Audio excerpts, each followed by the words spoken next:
Lakeland Public Television's Common Ground is brought to you by the Minnesota Arts and Cultural Heritage Fund. Production funding for Common Ground is made possible by the Minnesota Arts and Cultural Heritage Fund. Hi, and welcome to this week's edition of Common Ground. I'm your host, Ashley Hall. Common Ground is a weekly series that highlights northern and central Minnesota culture. Each week we explore the unique people, places, and events that are an important part of our region. Each week, Common Ground videographers, editors, and myself will take viewers on a journey of exploration into the worlds of art, history, and culture. This week on Common Ground, meet Miriam Tell of Bemidji, who shares her musical story, Upper Shores, at the Beltrami County Historical Society. The Beekeeping Council Bird Club of Brainerd introduces the joy of birding, and Mark Robia of Pinewood explains the many facets of beekeeping.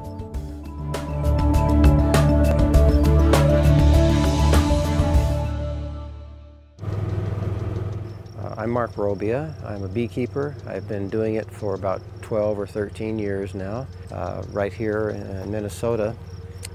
I was interested in beekeeping all my life. Where I grew up in San Diego, my neighbor had bees, and I found it fascinating, and I always wanted to do it, and so I finally have gotten around to doing it. This winter I kept 5 colonies over the winter, and they were kept in three boxes, and I also bought what's called package bees. That just comes with bees and a queen in a box, and I introduced them into a hive. One of the colonies that I kept over the winter was still pretty strong, but it had gone queenless. There was no queen in it, and I did not realize that until after I had made my splits and used my queens. And so I just recently took that one apart, and I combined the bees that were in that one with 3 other hives. And so you will see there are some boxes out there that are divided with newspaper. What I've done is I put a piece of newspaper on an active hive and then put the queenless box on top with the 2 colonies separated by the newspaper. And in doing that, the bees will gradually work their way through the newspaper, and there will not be much fighting. So I will just light my smoker. I always use smoke when I'm working the bees. The smoke will cause the bees to think that there's a fire coming, and you'd think that would panic them, but what they do is they go down into their boxes and they start eating honey in preparation for abandoning the hive. That's their natural instinct. And so when you smoke the bees, they'll be more interested in getting ready to leave rather than attacking you. So it sort of calms them. Also, the bees release various kinds of pheromones, and one of the ones that they will release when they're startled is one that will cause more excitement in other bees.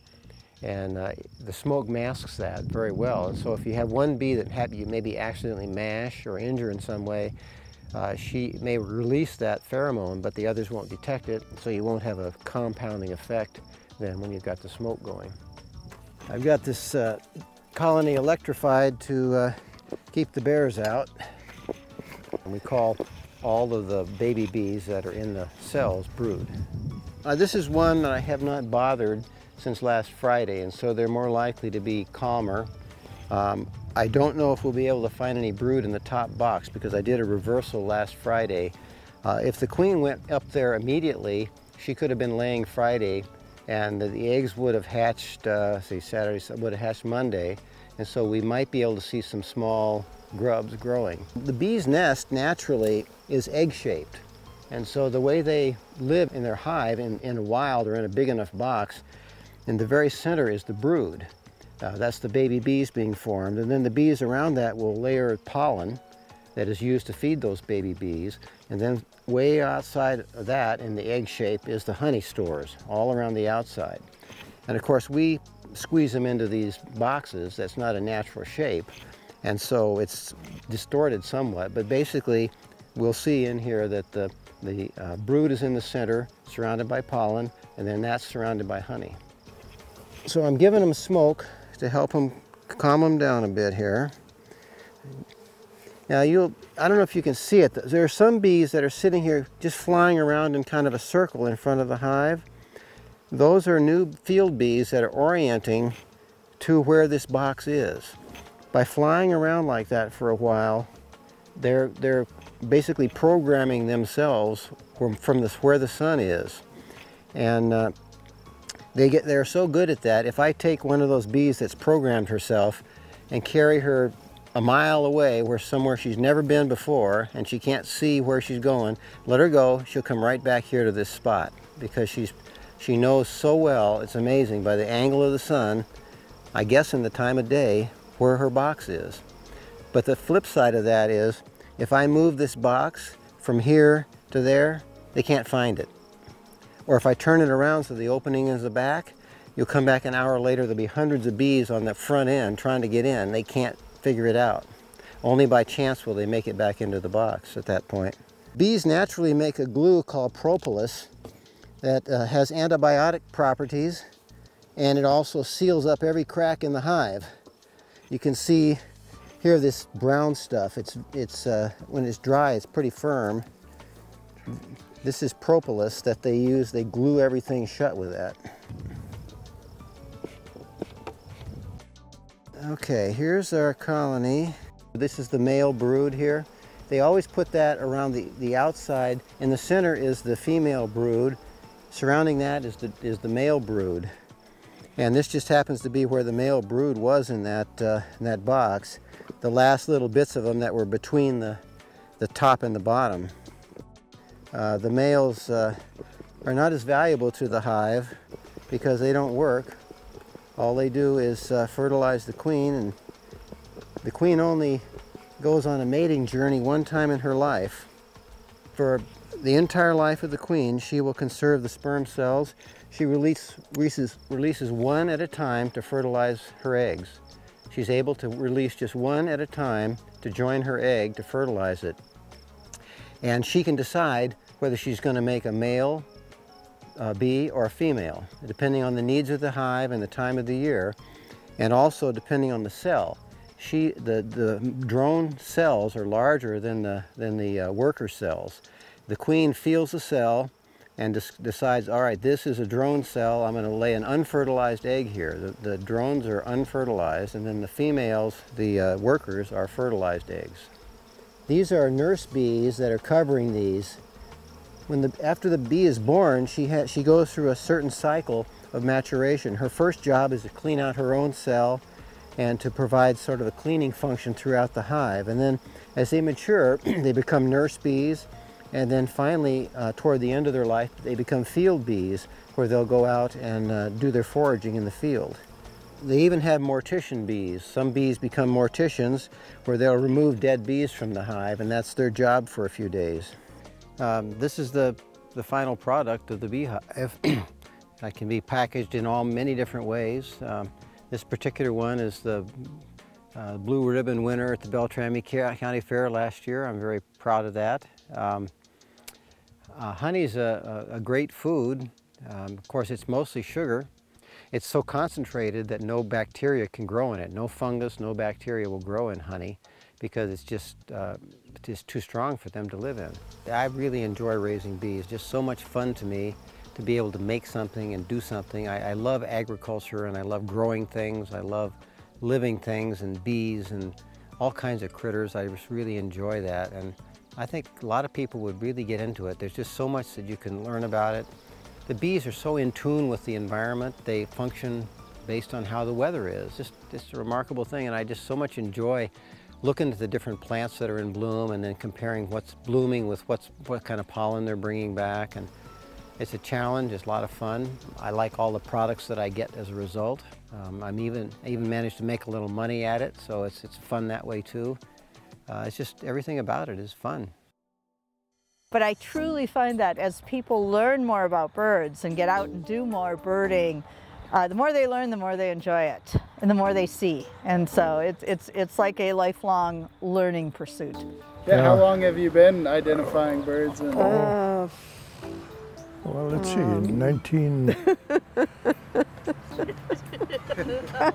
Probably going on 50 years. Yeah, at least. Well, there's different types of birds. So spring birds will go down south, and birds from Canada will come down, and you'll see different species for each season, kind of. And also their plumage, their colors actually change with the season sometimes. We're standing at the boat launch at Rice Lake National Wildlife Refuge, 5 miles south of McGregor, Minnesota. Rice Lake is one of approximately 550 national wildlife refuges scattered across the country. It's a beautiful location. We have an abundance of habitat types that are attractive to various bird species, and our birders flock here as well. The birders have been increasing in numbers over the years. It's become a real, it's more than just a hobby for many of them. It's almost a cultural thing anymore. To be a birder is a thing of honor, and they're very important to us in that they are monitoring our bird usage, our species that come through from season to season, and they're kind of they have their finger on the pulse, if you will, as to what changes might be taking place in the bird world. I'm president of the Bemidji Council Bird Club. It's a local bird club that serves Brainerd, Crosby, and Aiken areas. And we have a membership of about, somewhere around 55, 60 members, varying ages. Well, we started birding because we had seen evening grosbeaks come into our yard, feeding on the box elder trees. And wondered, well, what are they? And my neighbor told me what they were, and I said to Steve, well, maybe we should put up a bird feeder. So that's how we started birding, by identifying the birds in our yard. And then from then on, we wanted to see other birds, and we were interested. And then we became interested in all the birds in Minnesota. And then well, we were down in Florida, living down there. Ken's originally from Florida. And we went out on a Christmas bird count. Wasn't that it? Yeah. Yeah. And I'd say that was our first real birding venture, but it just sort of picked up after that. And we found when we went on vacation, we were birding, and that was what we enjoyed doing. It was like exploring or going on a scavenger hunt. You're always looking for new things. It was fun. So we just kept going and going. We had great mentors, Joe and Steve Blanich, Warren Nelson had taught us, and now we're turning around and teaching other people. We've been all over North America, Alaska, Nova Scotia, Newfoundland, Florida, Texas, California, you name it. We've been to the tropics, been to Belize, been to Grand Cayman, Mexico, the Yucatan, the Pacific coast to Puerto Vallarta. Then inside the country, we've been out to Maine and all over the Midwest and out west to the Rockies, and we've just had a fabulous time. We still have a lot of places to explore, and we're hoping to spend time doing that. Now, binoculars are essential, and people usually start with cheaper ones, and then they borrow somebody's and go, oh, these are really better, and then they go buy a more expensive pair. The better binoculars draw in more light and more clarity, so you can pick out birds at greater distance. We also use spotting scopes often, and then different kinds of things to play bird recordings, like bird pods with little speakers and that. It's really handy when you can call up a bird song right away and just double check that you're hearing the right thing, or to teach new people what the bird sounds like. You can play it for them, and then they hear it and go, oh yeah, I got it, that's what it is. You sometimes want to look at where you're finding them, like if it's in the trees or in the swamp or something, or if it's and also like body patterns, colors, shape, habitat, calls, and range, and especially calls.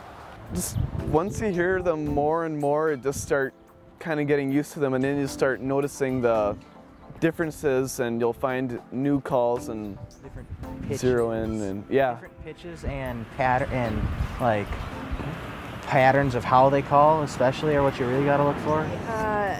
You know, birders get asked that question, what's your favorite bird? And I heard this from someone, and this applies to me. It happens, the bird I'm looking at the time is my favorite.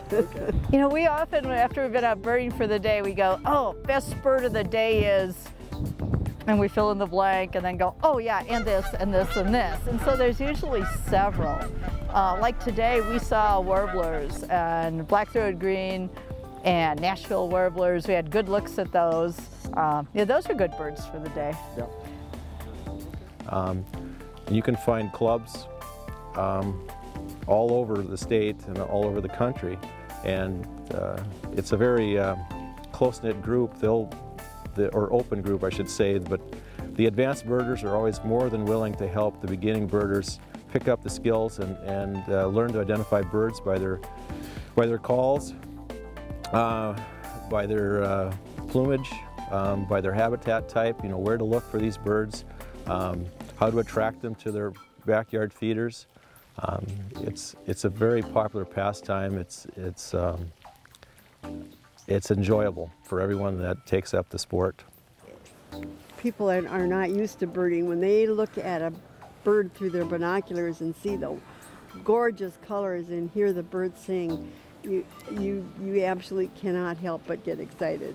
Get people excited about birds. That's what we really want people to come out and experience birds in a variety of ways. Stay outside and keep at it and just practice learning calls and colors and everything, and it just grows on you. You get hooked. Yeah, keep with it and have fun.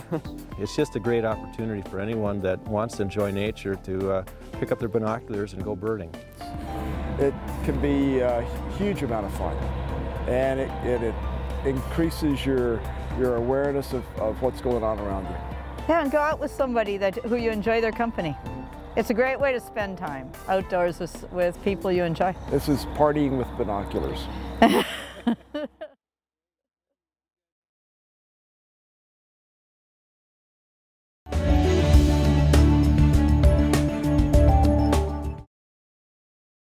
Hi, my name is Miriam Tell, and I am a singer-songwriter. Well, I've been playing music for a long time. Those of you who have known me may remember some of the past bands that I've been in and music groups that I've been in, but I've been playing the guitar since I was 15, and I'm not going to tell you how old I am. Well, this has really been a fun project, and this was something I had spoken to the curator of the Historical Society, Wanda Hoyam, about some time back, perhaps doing a musical program right here in the building, and she suggested that we do that between exhibits, so that's why we're here today. Well, this performance specifically is focusing on residents of our area through time, over time, with the first residents being the American Indians who lived here first. They were of the Sioux tribes. So there's a song that I wrote about a Sioux person. And then over time, the next people to come to our area were the Ojibwe and the French. And they came down from the north and from Canada and from the east. So then the next characters are portrayed. We have a Voyager and a Voyager song. And then the Europeans brought the railroad and the train to Bemidji, and so we move into that era of time around the late 1800s and the early 1900s with a song that I wrote specifically for the grand opening here of the Historical Society approximately 5 years ago, I think. And that song is a story about a young boy who comes to town to see the first train, and then he grows up to become a railroad worker. My name is Anders, and I am 9 years and a half. August 19, me and my papa sister and mama. We came to town today to see the train. Worked all morning milking and haying, hitched our wagon to our team, dressed our best for the trip to Bemidji. Mama says she's proud of her family.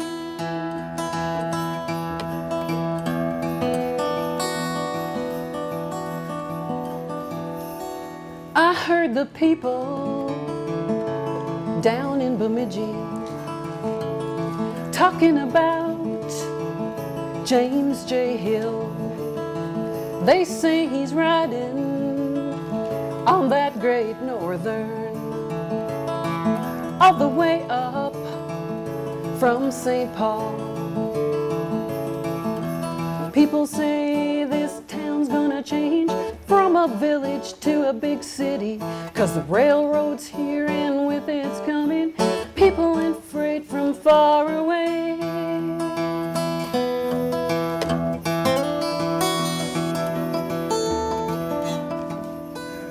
We hitched our wagon down on 3rd Street, started walking down to the lake. Little sister Minnie, she's begging Mama, Mama, please, please, can I swim today? Down by the lake there's a big crowd standing, people they've come from far away. Powwow drumming and Indian dancing, all of us are waiting for that train.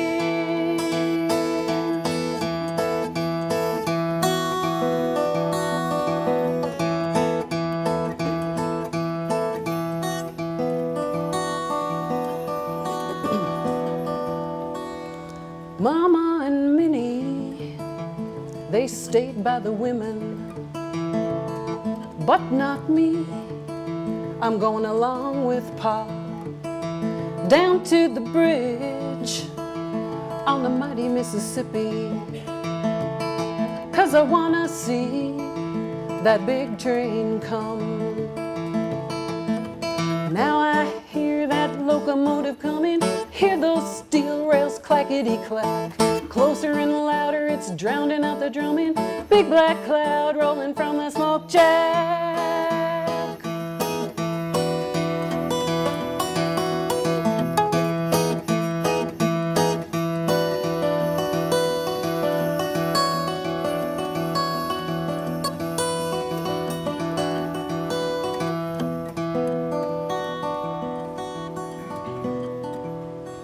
Then that big hog slowed for the crossing.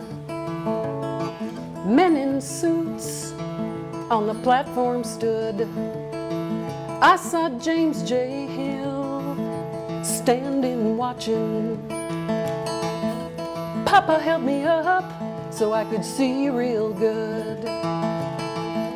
Someone yelled, "The Empire Builder!" James J. Hill, he waved back then. "Hats off to him," another man shouted. "All of us are cheering for that train."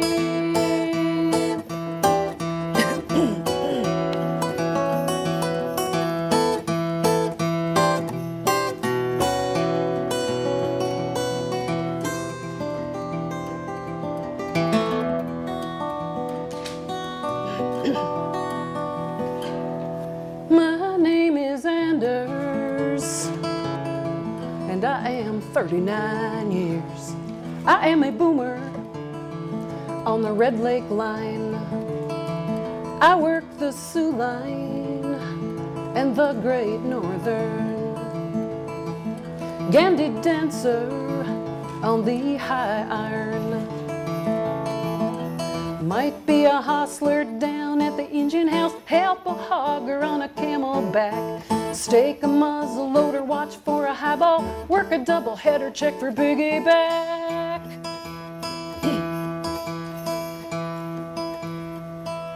Hill built his last depot downtown Bemidji, and he came up here for one last trip. Jan, you February 19 and 13. At the Hotel Markham, they honored him. But I missed it all, 'cause I need to be working, need to keep the iron horse running tight. I work my shift and I'll not be complaining. We're the ones that keep it on the advertised. My name is Anders, and I am 9 years and a half.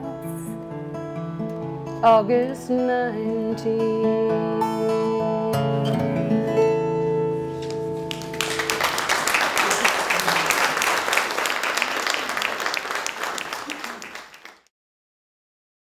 Thank you so much for joining us tonight. We hope that you enjoyed the show, and we look forward to seeing you next week right here on Common Ground.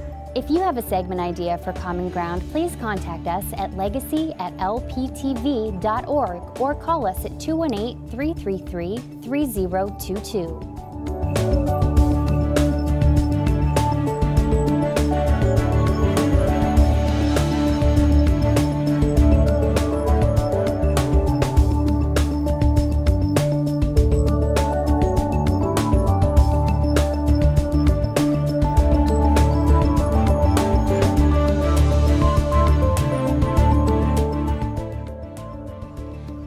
Individual segments or copies of Common Ground, please call 218-333-3020. Production funding for Common Ground is made possible by the Minnesota Arts and Cultural Heritage Fund.